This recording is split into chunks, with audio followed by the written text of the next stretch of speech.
جی ہاں، تراویح ایک ایسی عبادت جو رمضان الکریم میں خاص طور سے کی جاتی ہے. اب سوال یہ اٹھتا ہے، ظاہر ہمارے پاس کوئی ایسا شخص نہیں بیٹھا کہ ہم اس سے اس کی مختلف مشارب کی رائے لیتے ہیں، مگر میں ہی نمائندگی کر کے پوچھتا ہوں کہ اللہ رب العزت کے پیارے حبیب کی زندگی میں باجماعت اعلان تراویح جیسی نماز فرض ہوئی یا واجب ہوئی، یا اس آپ نے پڑھ کے دکھایا وہ سنت قرار پائی ہے؟ میں تھوڑی قدر ڈیٹیل کے ساتھ اس پر بات کرتا ہوں.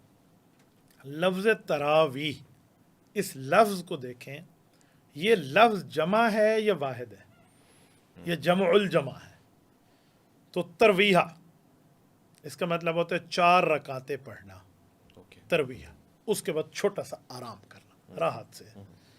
اگر 4 رکعتوں کے بعد 4 اور پڑھیں تو یہ ترویحہ تین بن جاتا ہے. عربی میں تثنیہ بھی ہوتا ہے نا، واحد، تثنیہ، جمع. عربی میں جمع 3 سے شروع ہوتی ہے، 2 سے نہیں ہوتی. انگلش میں تو 2 کو بھی جمع کہتے ہیں، سنگولر اور پلورل. بالکل ایسے ہی. تو وہ ہوتا ترویحہ تین، 2 ترویح، یہ ہوتا 8 رکعت. تیسرا لفظ ہے تراویح، یہ کم از کم 12 پہ بولا جائے گا اگر خالی لفظی طور پہ بھی دیکھیں. نبی پاک صلی اللہ علیہ وسلم کے دور میں یہ نماز حضور پاک علیہ السلام نے با جماعت 3 راتیں پڑھائی ہیں. اچھا. 3 راتیں، ایک ایک رات کے وقفے کے ساتھ. چوتھی مرتبہ صحابہ کرام یہی انتظار میں بیٹھے تھے کہ نبی پاک صلی اللہ علیہ وآلہ وسلم باہر تشریف لائیں گے گھر سے اور یہ نماز پڑھائیں گے. حضور علیہ السلام تشریف نہیں لائے، حتیٰ کہ روزے کے قریب کا وقت ہو گیا کہ اب سحری کہاں جائے گی؟ اگلے روزے اگلے روزے میں. تو صحابہ کرام نے سحری کی اور اس کے بعد نماز میں آ گئے. تو نماز میں نبی پاک علیہ السلام تشریف لائے. سنن نبی داؤد میں روایت موجود ہے. پوچھا گیا یا رسول اللہ، آپ آج وہ مبارک نماز پڑھانے نہیں تشریف لائے؟ فرمایا مجھے تمہاری آمد کا پتہ تھا. صحیح بخاری میں روایت ہے مجھے پتہ تھا لیکن میں نہیں آیا. کیوں؟ خشیت ان یکتب علیکم، مجھے اس بات کا خدشہ تھا کہ اوپر سے وہی اترے گی اور تمہارے اوپر فرض ہو جائے گی یہ نماز اور تم مشکل میں پڑ جاؤ گے، اس لیے میں اس کو فرض قرار نہیں دلوانا چاہتا تھا. آپ جاؤ اور گھروں میں پڑھو. اس دن سے لے کر دور فاروقی تک صحابہ کرام گھروں میں تراویح پڑھتے رہے. صحیح، یعنی یہ بھی ایک سنت بھی ہوگی اور صحابہ کرام کی روش بھی ہوگی. جب حضرت عمر رضی اللہ عنہ کا دور آیا، حضرت عمر رضی اللہ عنہ نے مسجد کی جماعت کو لازمی قرار دینے کے لیے اعلان فرمایا کہ اب مسجد میں پڑھیں گے تراویح، جس نے بھی پڑھنی ہے. تو جب جمع کیا، صحابہ کرام نے سوالات کی بوچھاڑ کر دی کہ امیر المؤمنین، نبی علیہ السلام نے ہمیں اجازت دی، حضرت ابو بکر رضی اللہ عنہ کے دور میں اجازت ملی رہی، آپ یہ نیا کام فرما رہے ہیں؟ فرمایا نہیں. تو کہا اگر یہ پرانا کام ہوتا تو دلیل؟ فرمایا میں دلیل دیتا ہوں. جی کیا دلیل ہے آپ کے پاس؟ کہا کہ جب حضور پاک نے فرمایا تھا چوتھے دن کہ آپ گھروں میں پڑھو تو میں تمہارے ساتھ 3 دنوں میں شریک تھا. آپ شریک تھے. حضور نے کچھ فرمایا تھا؟ فرمایا تھا. کیا فرمایا تھا؟ کہ جی فرمایا تھا خشیت ان یکتب علیکم، مجھے اس بات کا خدشہ اوپر سے وحی آئے گی اور آپ پر فرض ہو جائے گی، اس لیے گھروں میں پڑھو. تو کہا اب وحی اتر سکتی ہے؟ کہا اب تو ختم نبوت ہو گئی، اب وحی نہیں اترتی. کہا یہی تو اشارہ تھا حضور کا کہ جب ختم وحی ہو جائے، ختم نبوت ہے، اب اس کے بعد نیا حکم نہیں آ سکتا، تو پڑھنی مسجد میں چاہیے تھی. اس وقت اس خدشے سے روکا، اب وہ خدشہ ختم ہے، لہٰذا مسجد میں پڑھو. تو صحابہ کرام نے کہا کمال، آپ کا ذہن وہاں پہنچا جہاں ہمارا ذہن نہیں پہنچا. تو اس وقت سے لے کر آج تک تراویح ایسے چلی ہے. سنن نبی داؤد میں روایت ہے، مصنف ابن ابی شیبہ میں بھی ہے، حضرت علی المرتضیٰ رضی اللہ تعالیٰ عنہ تراویح مسجد کے لیے آنے لگے نا، تو مجمع کو دیکھا جو جمع ہو کر تراویح کے انتظار میں بیٹھا ہے.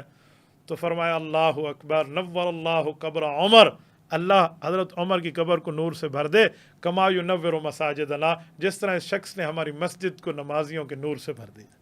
تو یہ پھر اس ترتیب پر مسجد میں چلی. سبحان اللہ. اچھا، میرے ذہن میں باتوں سے ایک سوال نکلا. حضرت عمر فاروق محدث بھی ہیں، یعنی جی ہاں. الہامی سلسلہ، تو یہ اس سے کنیکٹ اگر میں کروں کہ یہ چیز ان کے ذہن میں ایسے ڈالی جائے تو اس کا کوئی جواز بنتا ہے؟ یہ حضرت عمر کے الہامی چیزوں میں بھی اس کو فقہا نے گنا ہے. یہ جو بات آپ کر رہے ہیں ہماری کتابوں میں اسی طرح گنا ہے. حضرت عمر رضی اللہ تعالیٰ کے لیے قطف الثمر فی موافقات عمر، یہ حضرت امام جلال الدین سیوطی رحمۃ اللہ علیہ نے حضرت عمر کی ان باتوں کو اکٹھا کیا ہے جو موافقات بنی ہیں، یعنی اللہ تعالیٰ کی کلام کے ساتھ. جو میں نے اس پر تتبع کر کے آیات ڈھونڈی ہیں تو 22 مقامات ایسے ہیں قرآن کریم کے جو بات حضرت عمر فرش پہ کرتے تھے، قرآن بن کے عرش سے آتا تھا. 22 مقامات کی 50 سے زائد آیات ہیں، 50 سے زائد آیات، مقامات 22 ہیں. حضرت عمر رضی اللہ عنہ، یہ بھی انہی میں ہے، کیونکہ اس پر ایک حدیث پاک بھی ہے. نبی پاک علیہ الصلوۃ والسلام نے صحیح بخاری جلد اول کتاب العلم کی روایت ہے، حضرت عمر کو فرمایا کہ عمر میں نے رات ایک خواب دیکھا ہے، اس خواب میں آپ کا بھی ذکر ہے۔ تو حضرت عمر نے کہا یا رسول اللہ، عرض کیا یا رسول اللہ بتائیے۔ فرمایا عمر مجھے دودھ کا پیالہ پیش کیا گیا اور میں نے دودھ کا پیالہ پیا، اتنا پیا کہ میں بالکل سیر ہو گیا، پھر میں نے آپ کو دیا، پھر آپ نے دودھ کا پیالہ پیا، اتنا پیا کہ واہ واہ ہو گیا، آپ کے ناخنوں سے دودھ جاری ہو گیا۔ حضرت عمر نے یوں عرض کیا کہ فما اولتہ یا رسول اللہ، خواب آپ نے دیکھا، تعبیر بھی آپ ارشاد فرمائیں گے؟ تو حضور پاک صلی اللہ علیہ وسلم نے فرمایا العلم الدین، کہ عمر اس کی تعبیر علم سے ہے۔ تو علم کی کئی ایسی چیزیں ہیں جو حضرت عمر رضی اللہ عنہ کے دور میں جا کر پوری ہوتی ہیں۔ سبحان اللہ۔ جو چیز جو اللہ نے فرمایا نا لیظہرہ علی الدین کلی، کہ پیغمبر کو اس لیے بھیجا کہ وہ تمام ادیان پر اپنے دین کو غالب کر دے، یہ غلبہ حضرت عمر رضی اللہ عنہ کے دور میں آ کر پورا ہوا ہے، کہ جس کو ہم کہہ سکتے ہیں کہ جو اللہ نے بھیجا تھا رسالت مآب کو جن مقاصد میں، وہ مقاصد کی تکمیل جو پوری ترتیب پر ہوئی ہے دور نبوت سے ہوتے ہوتے دور فاروقی میں آ کر ہوئی۔ صحیح ہو گیا۔ اچھا اس کو بدعت تو نہیں کہیں گے، بدعت خیر میں تو نہیں آئے گا یہ معاملہ؟ دیکھیں بدعت کی جو دو قسمیں بیان کر کے لوگ بدعت حسنہ اور سیئہ یا بدعت خیر جیسے آپ نے کہا، یہ ایسا نہیں ہے۔ بدعت کا مطلب یہ نہیں ہے جو لوگ لیتے ہیں۔ بدعت کہتے ہیں مخالف سنت کو، جو سنت کے اپوزٹ کام کیا جائے وہ بدعت ہے، یہ بدعت نہیں ہے۔ اس پر کچھ لوگ کہتے ہیں کہ حضرت عمر نے تراویح کے لیے فرمایا تھا نعمت البدع، اچھی بدعت ہے۔ اس حدیث کو پورا سمجھیں تو اس میں یہ لفظ نہیں ہے جو لوگ بتا رہے ہیں۔ اس میں حضرت عمر رضی اللہ عنہ نے جو جملہ بولا ہے، محدث ابو شامہ کی کتاب الباعث اٹھا کر اس روایت کو دیکھیں، حضرت عمر نے فرمایا ان کانت البدعۃ فنعمت البدع، اگر تم اس کو بدعت سمجھو تو اچھی بدعت ہوگی۔ یوں نہیں کہا کہ اچھی بدعت ہے، ایک اچھی بدعت ایک بری بدعت ہے، یوں نہیں بنا۔ فرمایا اگر کوئی بدعت کہے تو اچھی بدعت ہوگی، لہذا کسی نے بدعت کہا نہیں ہے تو بدعت ہے ہی نہیں۔ ٹھیک ہے، اب دو سوال اسی پر ایک جملہ ساتھ عرض کر دوں، علیکم بسنتی وسنت الخلفاء الراشدین۔ تو یہ حضرت ابوبکر، حضرت عمر، حضرت عثمان، حضرت علی رضی اللہ عنہ خلفاء راشدین میں، تو حضور نے اپنے کام کو بھی سنت فرمایا اور ان چاروں کے کام کو بھی سنت فرمایا۔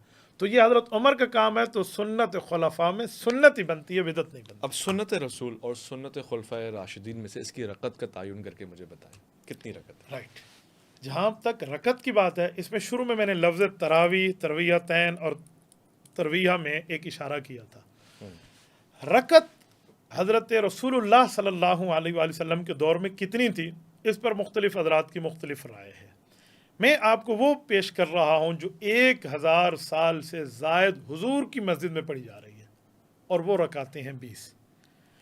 مصنف ابن ابی شیبہ میں حضرت عمر رضی اللہ تعالیٰ عنہ کے معاملے سے دلیلیں تو ہیں، لیکن حضرت عبداللہ ابن عباس حضور پاک کے کزن، نبی پاک کے چاچا کے بیٹے، حبر حاضر الامہ، بہت بڑا نام ہے۔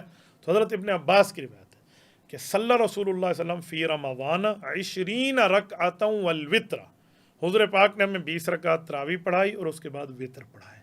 تو یہ لفظ 20 وہاں سے ثابت ہے۔ لوگ کہتے ہیں جس پہ کلام ہے، بعض روایتیں ضعیف ہوتی ہیں، تو ضعیف کے بارے میں ایک اصول ذہن میں رکھیں۔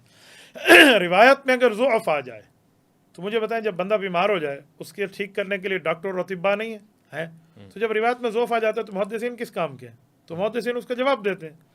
ہر وہ حدیث جس میں راوی کی وجہ سے ضعف آ جائے تو دیکھا جاتا ہے اس مضمون کی کوئی دوسری روایتیں ہیں یا نہیں ہیں۔ اگر دوسری روایتیں مل جائیں تو یقوی بعضہ بعضا، اس کے مضمون کو ان سے ایک ساتھ ملا کر قوی ہو جاتی ہیں۔ اور اگر اس طرح نہیں ہے تو کیا امت اس پر اتفاق کر رہی ہے، اجماع سے روایت صحیح ہو جاتی ہے، یا اس سے کوئی فقیہ استدلال کر رہا ہے تو وہ روایت صحیح ہو جاتی ہے۔ مثلا کوئی ضعیف روایت ہو تو اس کے لیے اصول حدیث ہے، وَمِمَّا يُصَحِّحُ الْحَدِيثُ أَيْضًا أَمْلُ الْعُلَمَاءِ عَلَى وَفْقِهِ، کہ امت کے علماء کا ایک خاص طبقہ اگر اس پہ عمل کرنا شروع کر دے تو وہ حدیث ضعیف سے صحیح کے درجے میں پہنچ جاتی ہے۔ اسی طرح سمندر کا پانی پاک ہے یا ناپاک ہے، اس بارے میں بحث موجود ہے کہ کوئی صحیح روایت ہے، کوئی صحیح روایت نہیں ہے۔